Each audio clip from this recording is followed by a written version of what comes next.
क्या आपने खुद को ये सोचते हुए पाया है कि क्वांटम थ्योरी और अद्वैत वेदांत की टीचिंग्स इतनी सिमिलर क्यों साउंड करती है? पिछली बार हमने अपना डिस्कशन छोड़ा था space time continuum, free will and how future and universe manifest itself through our actions.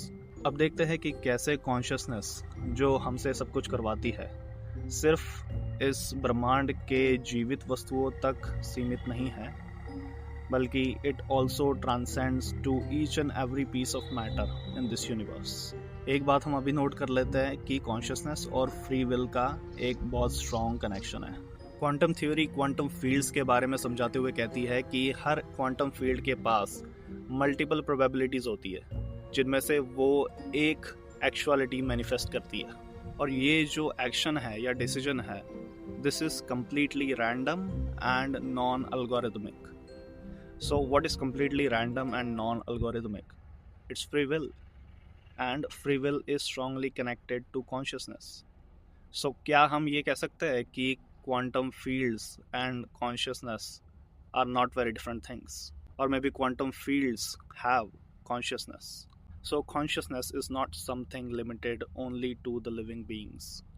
पहले ऐसा माना जाता था कि ये जो डिसीजन लेती है quantum field from probabilities to actuality, तो ये डिपेंड करता है ऑब्जर्वर पे कि जैसे ही ऑब्जर्वर ऑब्जर्व करेगा तो जो वेव फंक्शन है वो कोलैप्स हो जाएगा and then the multiple probabilities will converge into one single actuality. But अब ये देखा गया है कि observer is not required. The quantum field itself can act as an observer, be observed and also as an agent. So this can also bring us to the idea that God creates its creations and then creates through its creations. That means भगवान ने इस संसार को बनाया है और फिर इन संसार की चीज़ों से भगवान और चीज़ें बनवा रहा है।